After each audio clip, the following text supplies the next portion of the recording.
Assalamualaikum. Suara saya jelas tak? Ya Allah, ya Allah. Jelas Ustaz. Sini tu kenapa tu? Ha? Ha? Tak. Ngantuk.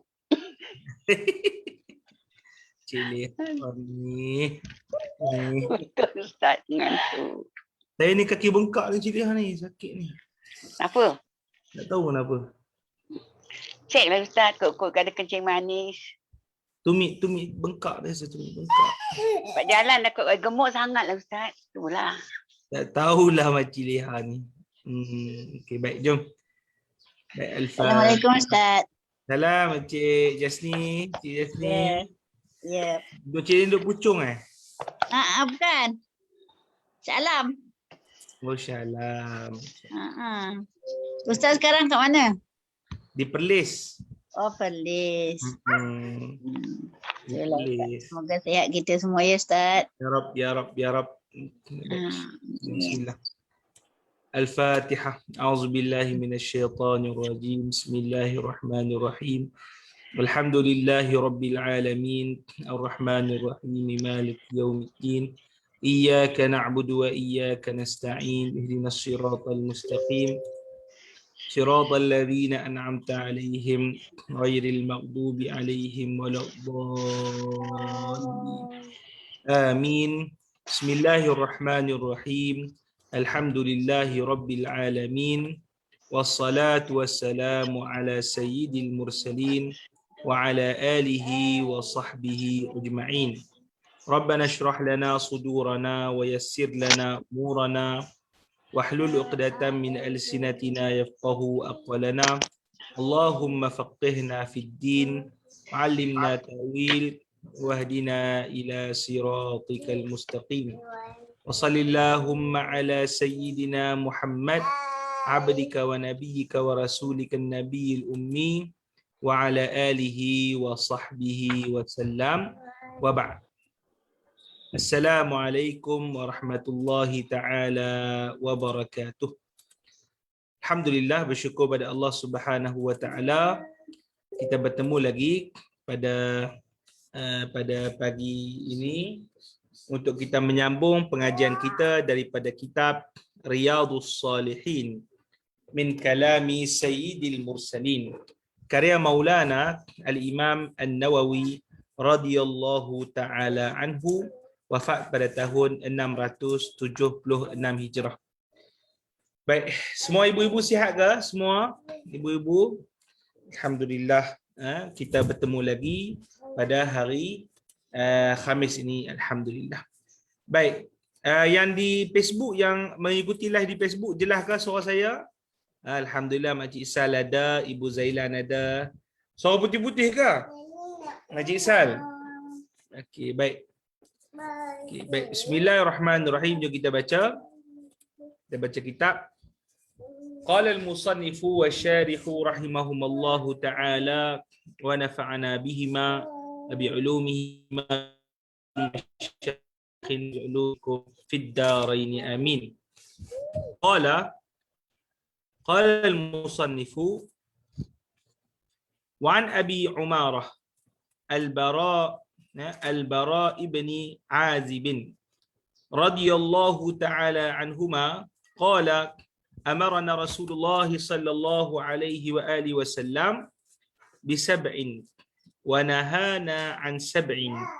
Amarna bi'iyadatil marid wa ittiba'il janaizi wa tashmil 'atisi wa ibraril muqsami wa nasril mazlumi wa ijabati da'i wa ifsya'is salami wa nahana 'anil khawatima aw takhattumin bidh-dhahabi wa 'an shurbin bil fiddati wa 'anil mayasiril humri wa 'anil qisi wa 'an lubsil hariri wal istabraqi wa dibaj.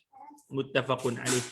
Wa fi riwayatin wa inshadu dhalati زادها في السبع الأول المياسر بياء مسنة من تحت قبل الألف وساء مسلسة بعدها وهي جمع ميسرة wa hiya syai'un yuttakhazu min haririn wa yuhsha qutnan aw ghairuh أو غيره ويجعل في السرج وكور البعير ويجلس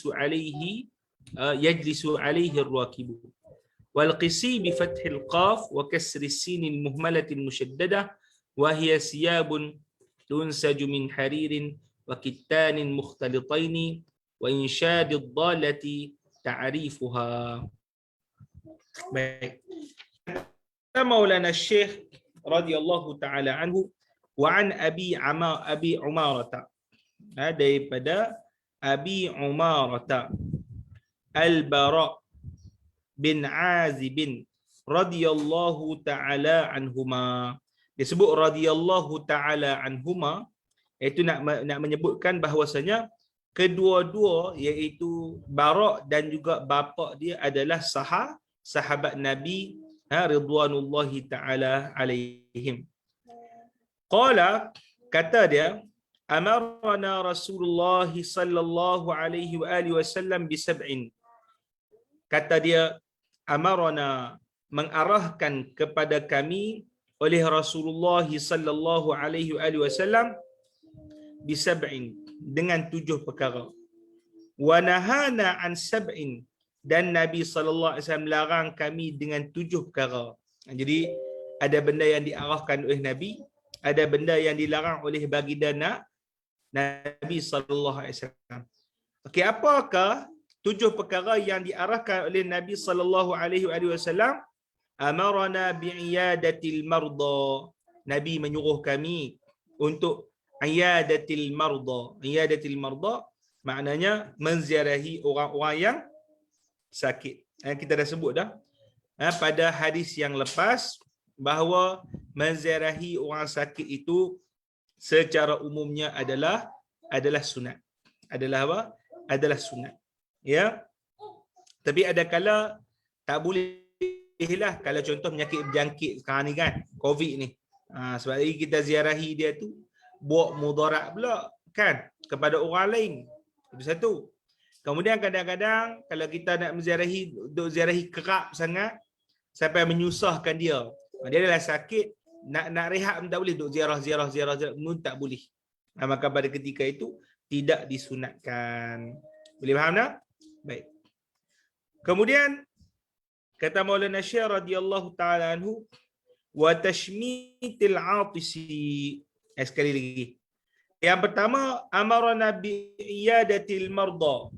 Yang pertama adalah Nabi sallallahu alaihi wasallam suruh kita ziarah orang sakit. Itu arahan yang pertama. Arahan yang kedua, wattiba'il janaizi, dan kita mengiringi jenazah. Dan kita mengiringi apa? Jenazah. Itu kita dah maklum juga pada hadis yang sebelum bahwasanya mengiringi jenazah sampai kepada jenazah itu dikebumikan, hukumnya adalah sunnah. Hukumnya adalah apa? Sunnah. Boleh? Kemudian yang ketiga adalah ibrarul muqsami. Yang ketiga tashmitul atisi. Yang ketiga adalah apa? Tashmitul atisi. Apa makna tashmitul atisi? Iaitu kita mendoakan bagi orang yang bersin dan mengucap alhamdulillah. Kan kita sebut pada hadis sebelum ni kan. Orang hasyum, alhamdulillah. Kita doakan kepada dia. Yarhamkallah. Kan? Maka itu dipanggil istilah apa? Tashmitul atisi. Wa ibrarul maqsami. Wa ibrarul muqsami. Ibrarul muqsami itu maknanya melaksanakan apa yang disumpah. Melaksanakan apa yang disumpah. Boleh? Seperti dia sumpah ke atas Allah Subhanahu Wa Taala untuk buat sekian. Maka dia kena laksanakanlah apa yang dia sumpahkan tadi. Ataupun kalau dia langgar sumpah tadi, dia kena apa? Dia kena bayar. Ataupun kafarah sumpah dia. Boleh? Itu dipelajari dalam kitab fiqh. Itu yang keberapa? Yang keempat. Dan yang kelima, wa nasrul mazlum. dan menolong orang yang dizalimi. Ini pun kita dah baca sebelum ni.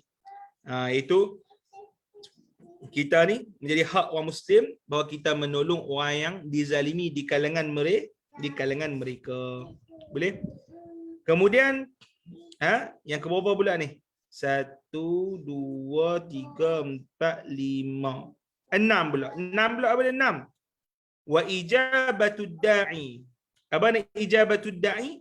Iaitu memenuhi jemputan orang. Kita sebut dah minggu lepas. Kalau orang jemput kita main majlis, ada kala jemputan tu wajib kita hadiri seperti jemputan nikah kahwin. Boleh? Dan ada yang dipanggil sunat. Sunat. Kalau contoh kenduri masuk Jawi, wajib saya pergi tak? Tak wajib, tapi sunnah kita pergi. Boleh? Itu yang keberapa? Yang keenam. Dan yang ketujuh, ifsya'us salam. Meluas apa? Ucapan salam. Ifsya' ni menyebar-nyebarkan salam. Menyebar-nyebarkan salam ni kita sebut dah minggu lepas bahawa kita sampaikan salam sama ada kepada orang yang kita kenali ataupun kita tak kenali. Itu satu. Kemudian yang kedua, kelebihan salam ini, kelebihan salam ni, internet saya problem sikit kah? Okey, setakat ni okey. Suara saya jelas kah? Boleh? Yang dengar Facebook boleh? Alhamdulillah. Baik. Boleh jelas ke suara saya? Okay. Baik.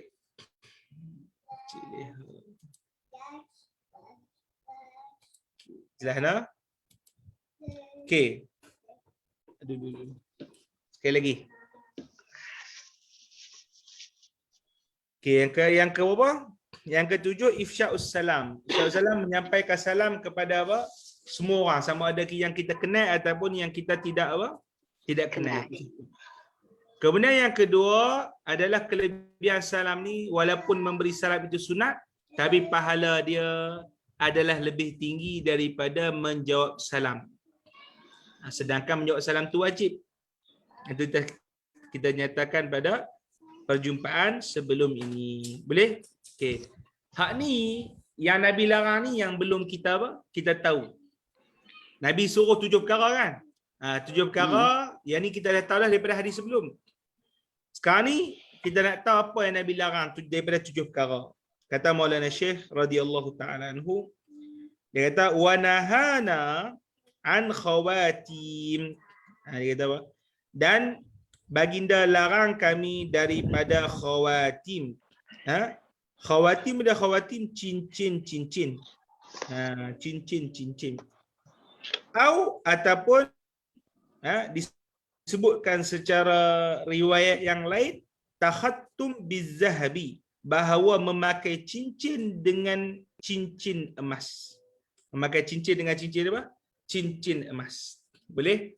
Jadi kita kata yang dilarang untuk memakai cincin emas ini adalah siapa dia?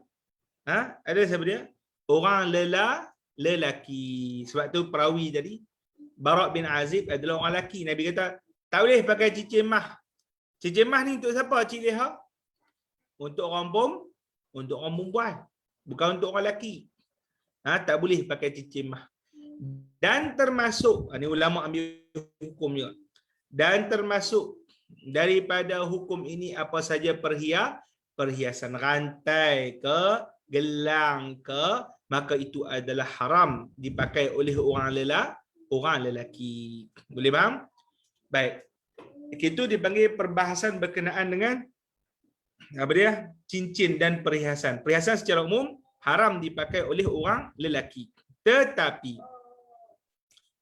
kalau lain daripada perhiasan, seperti contohnya mangkuk daripada mah, boleh? Gelah daripada mah, maka haram dipakai bukan saja bagi orang lelaki, orang perempuan juga haram, tak boleh.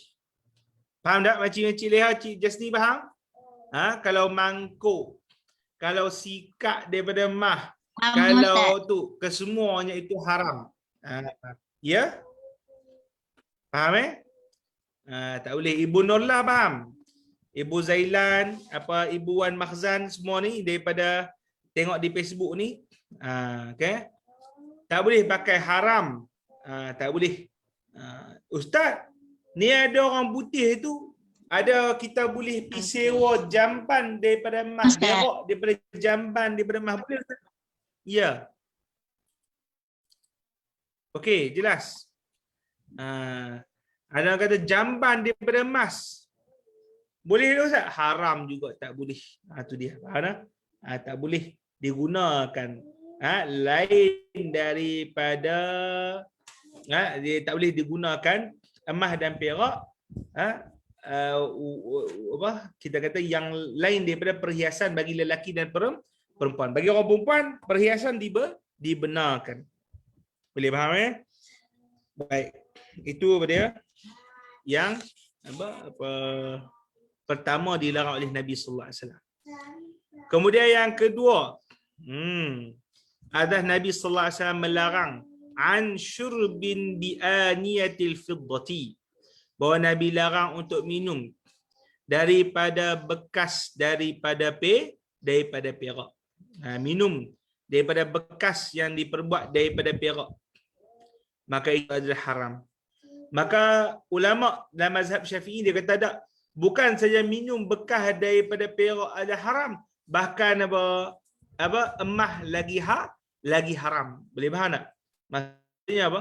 Kalau minum perak pun dah haram, apatah lagi emas. Itu tak dibenarkan. Bukan saja perak tapi emas. Kenapa ulama kata kenapa diharamkan demikian? Ulama kata memanglah betul secara umumnya hukum berkenaan dengan menggunakan emas dan perak ini iaitu hukumnya haram disebabkan sebab dia adalah ta'abbudi, kerana Allah Taala suruh. Kerana Allah Subhanahu Wa Taala Allah Subhanahu Wa Taala suruh. Boleh? Itu dipanggil sebab yang pertama. Sebab yang kedua, kata fuqaha, kerana menggunakan emas dan perak ini dia dia akan kasru qulubil fuqara. Dia akan akan meremukkan, merosakkan hati-hati orang yang fakir miskin. Bayangkan orang fakir miskin ni, makan apa tak ada, nasi pun payah nak cari, tiba-tiba kita ni pula guna gelas daripada emas, minum air gelas daripada emas. Oh, sakit hati dia, sedih dia, lekeh dia. Jadi Islam melarang daripada kita mematahkan hati orang yang miskin. Maka dengan itu melarang daripada menggunakan emas dan juga perak. Boleh faham Ibu Yana? Satu kata Syekh Ibn Ailan, dia kata wazahabu aula. Kalau perak pun dah haram, emas lagilah dikira sebagai haram. Itu faham tak? Okay, itu yang kedua dilarang oleh Rasulullah sallallahu alaihi wasallam. Yang ketiga dilarang oleh Rasulullah dia wa anil mayasiril humri. Wa anil mayasiril humri. Apa makna mayasiril humri? Mayasir ini sekali lagi Maulana Syekh akan terangkan, dia membawa makna suatu yang diperbuat daripada sutera. Boleh? Suatu yang diperbuat daripada sutera. Dan selalunya suatu yang diperbuat daripada sutera yang dipanggil sebagai mayasir ini ataupun jamak daripada kalimat maisarah. Maisarah itu dipanggil lafaz mufrad, singular. Lafaz singular. Mayasir lafaz jamak, plural. Boleh? Dia kata dia ibarat macam kusyen. Tahu kusyen? Cik Leha tahu kusyen apa kusyen? Cik Sa tahu kusyen? Kusyen. Boleh? Kusyen luar dia tu diperbuat daripada Daripada sutera, dan di dalamnya itu diisi dengan contohnya kapah. Macam bantal, cushion gitulah. Dan diletakkan di atas pelana binatang-binatang tunggangan. Contohnya diletakkan di atas unta, diletakkan di atas kuda gitu. Kalau kita letak atas kereta lah, letak kat punggung kereta lah gitu. Boleh faham kat situ? Maka kata Rasulullah sallallahu alaihi wasallam, maka perkara itu adalah diharamkan, dilarang. Sebab dilarang? Sebab diharam? Sebab kita orang lelaki ni, bang orang lelaki ni, hukum orang lelaki. Haram memakai benda yang diperbuat daripada harir. Iaitu daripada sutera. Boleh? Faham ya? Wa'anil qisi. Wa'anil qisi. Itu yang ke berapa tu? Yang ke tadi satu, pakai mula-mula haram pakai cincin daripada emas, satu, minum daripada perak, dua, pakai bantai daripada apa? Daripada sutera, tiga. Kemudian yang keempat, qisi. Qisi ni apa dia qisi ni? Qisi ni adalah baju yang ditenun. Baju yang ditenun daripada campuran sutera dan juga kapas. Baju yang ditenun daripada apa? Sutera dan juga kapas. Haram juga tak boleh pakai. Sebab ada apa? Sutera tadi, orang lelaki tak boleh pakai. Itu nombor apa? Nombor 4. Dan nombor 5, lubsil harir. Itu nombor 5. Walistabraq, itu yang ke-6. Wadibaj, itu yang ke-7. Kesemua ni dipanggil harir, istabraq dan juga dibaj adalah dikatakan sutera penuh. Sutera apa? Sutera penuh. Yang haram dipakai oleh orang laki-laki. Boleh? Yang haram dipakai oleh orang apa? Orang laki-laki. Boleh? Di semua jenis-jenis sutera, grade-grade sutera. Harir, grade lain. Istabraq, grade lain. Dibaj, grade lain. Boleh faham tak? Kesemua ni adalah sutera yang haram dipakai oleh apa? Orang laki-laki. Ustaz, hak laki-laki lah ni pakai sutera sintetik boleh tak Ustaz? Sutera sintetik dak hukum dia lain. Itu lain. Sutera sintetik tu hukum dia lain, bukan sutera apa yang sama macam yang disebut oleh Rasulullah sallallahu alaihi wasallam. Itu satu. Kemudian yang kedua, Ustaz, saya ni ada penyakit kulit sikit. Kalau saya pakai walaupun pakaian tu diperbuat daripada kapas, tapi tak boleh. Dikira badan saya ni habis naik gatal, habis merenyam. Yang boleh pakai sutera je. Macam mana Ustaz? Apakah pada ketika itu dibenarkan atas tujuan apa? Hajat. Atas tujuan apa? Hajat. Boleh faham? Okay, jadi ada beberapa pengecualian dibenarkan bagi untuk orang lelaki memakai sutera. Boleh faham Baik, habis kat situ. Kemudian kata Maulana Syekh radhiyallahu taala anhu, dia kata dalam riwayat yang lain. Dalam riwayat yang apa? Yang lain. Nah.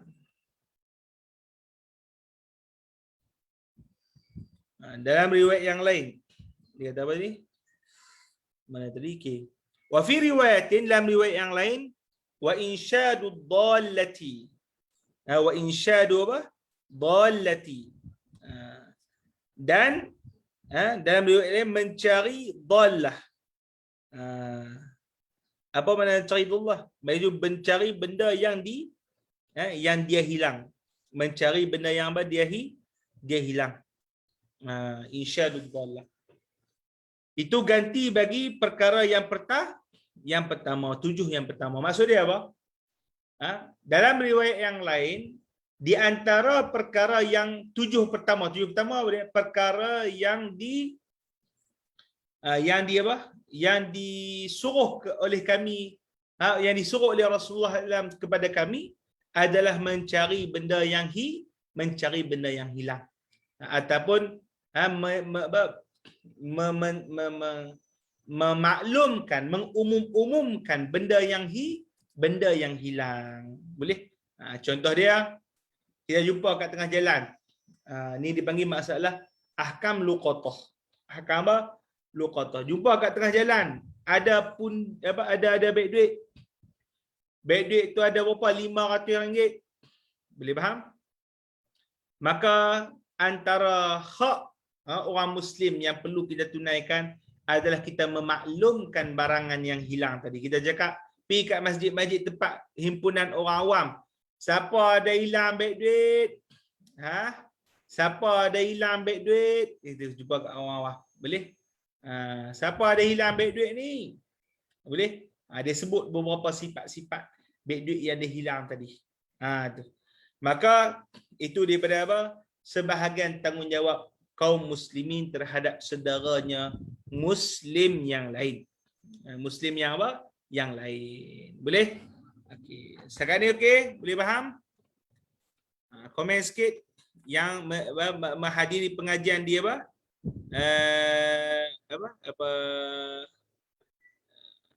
Oh ni, Ibu Umi Nur. Kalau yang disadur, boleh macam mana tu yang disadur tu? Yang disadur tu macam mana? Kalau yang disadur tu, contoh besi, disadur dengan emas. Boleh tak? Tak boleh, haram. Bila yang haram? Jikalau kadar bila kita halakan pada api, maka akan ada dipanggil apa? Titisan emas daripada dia. Tapi kalau tidak ada titisan emas daripada dia, maka besi yang disadur itu tidak mengapa untuk dipakai. Tapi kalau kita halakan pada api, dia keluar emas daripadanya itu, maksudnya cairan emas daripada itu, suatu kadar yang bernilai, maka pada ketika itu haram bagi orang lelaki itu memakai. Boleh? Masalah suasa tahu suasa? Ibu ayah suasa tahu? Dikatakan suasa juga adalah hukumnya haram. Suasa, apa dia suasa? Emas campur dengan besi yang lain kan? Juga hukumnya adalah haram. Kerana apa? Dicampurkan benda emas dengan perkara yang lain. Habis okay. Kita baca sikit lagi hadis. Ini kena habis awal sikit. Kaki sakit, tahu sepoh. Boleh? Baik. Babu satril auratil muslimin. Bab berkenaan dengan satri auratil muslimin. Kita menutup aurat. Aurat tu maknanya apa? Keaiban kaum muslimin. Ini. Wa nahyi an isya'atiha li ghairi daruratin. Dan larangan daripada menyebar-nyebarkannya tanpa sebarang keperluan yang mendesak. Tanpa sebarang keperluan yang apa? Yang mendesak. Itu dia. Jadi kita kata di sini akhlak yang nak diajarkan oleh Maulana al-Imam An-Nawawi daripada hadis Rasulullah sallallahu alaihi wasallam adalah apa? Adalah kita menutup keaiban kaum muslimin. Boleh? Dan kita melarang, dan larangan untuk kita cerita-ceritakan tentang keaibannya itu, melainkan ketika ada apa? Ada keperluan yang mendesak, itu dibenarkan. Itu apa? Dibenarkan. Boleh? Baik, jom kita baca. Qala Allah Ta'ala, firman Allah Subhanahu wa Ta'ala, innal ladhina yuhibbuna an tashi'al fahishata innal ladhina yuhibbuna an tashi'al fahishatu fil ladhina amanu lahum azabun alimun fid dunya wal akhirah. Betul nak baca tu? An tashi'al fahishatu. Nah. Fil ladhina amanu. Sana menuju sana.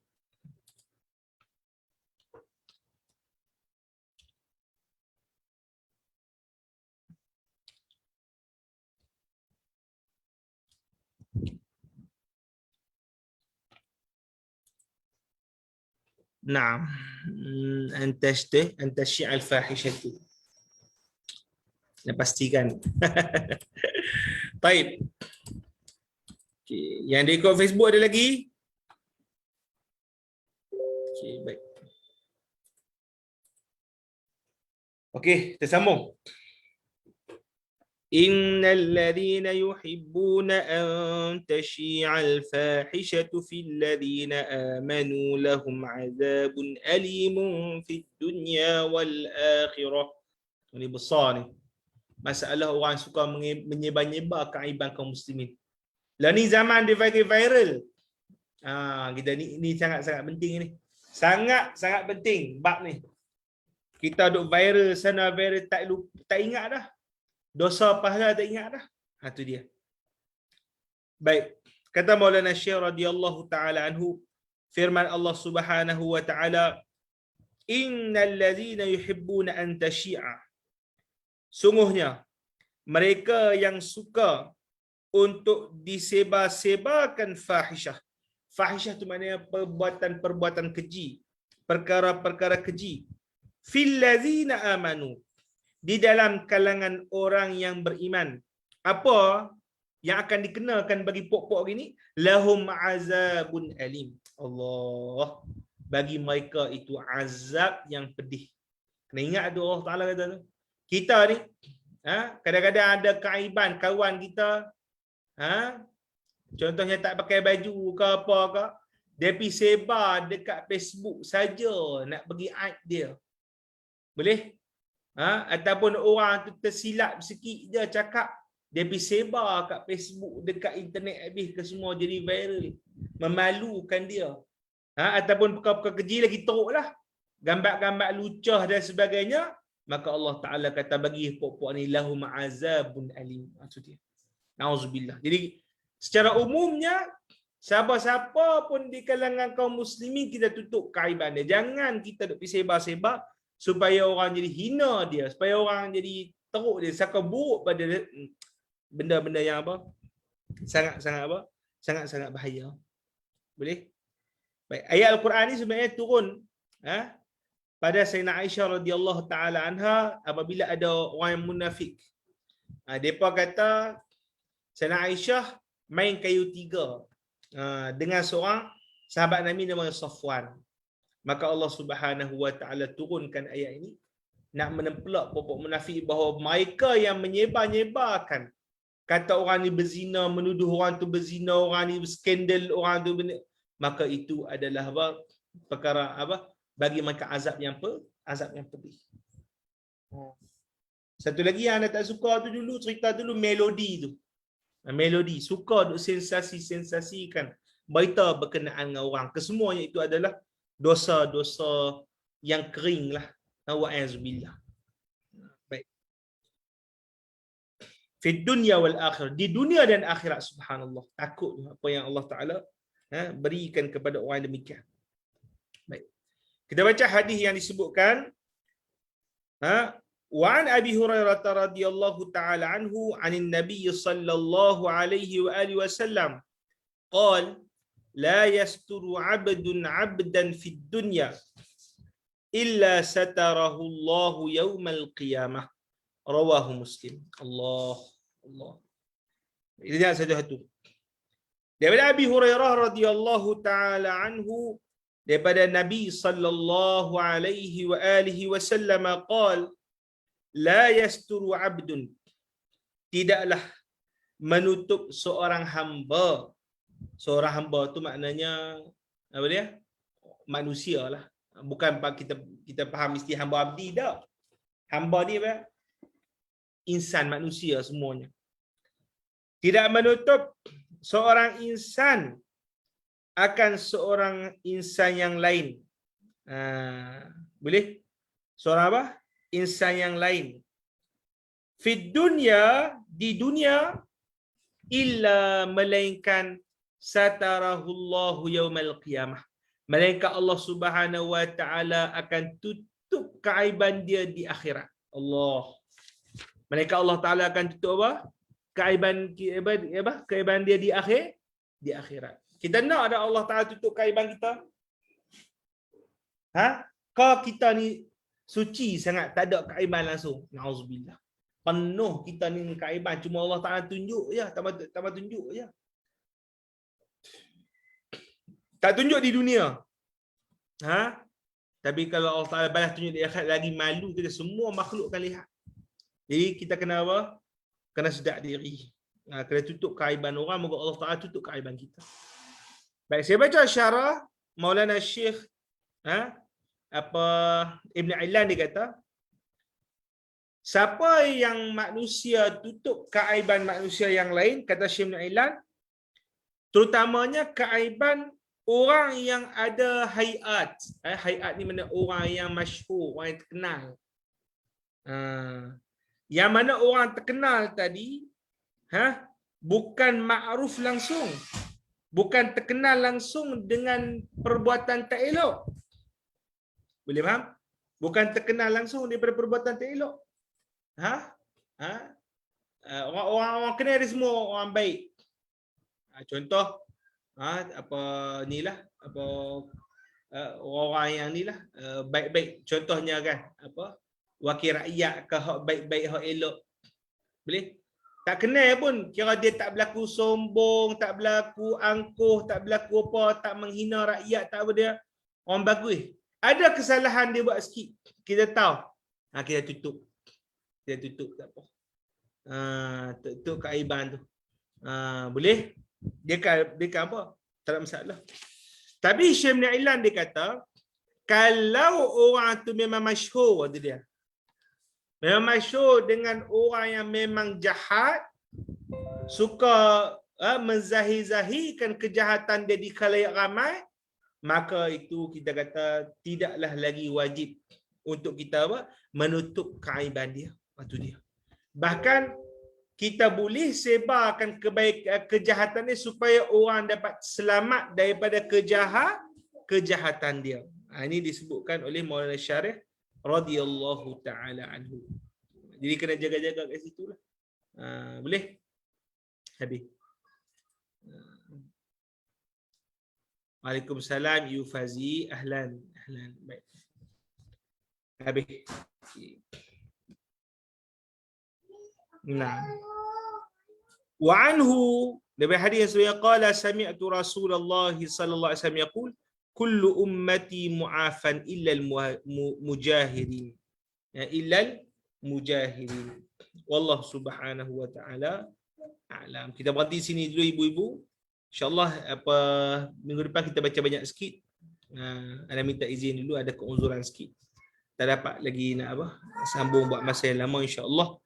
Kita jumpa pada minggu hadapan. Wallahu subhanahu wa ta'ala a'lam. Ya Allah, ya Allah.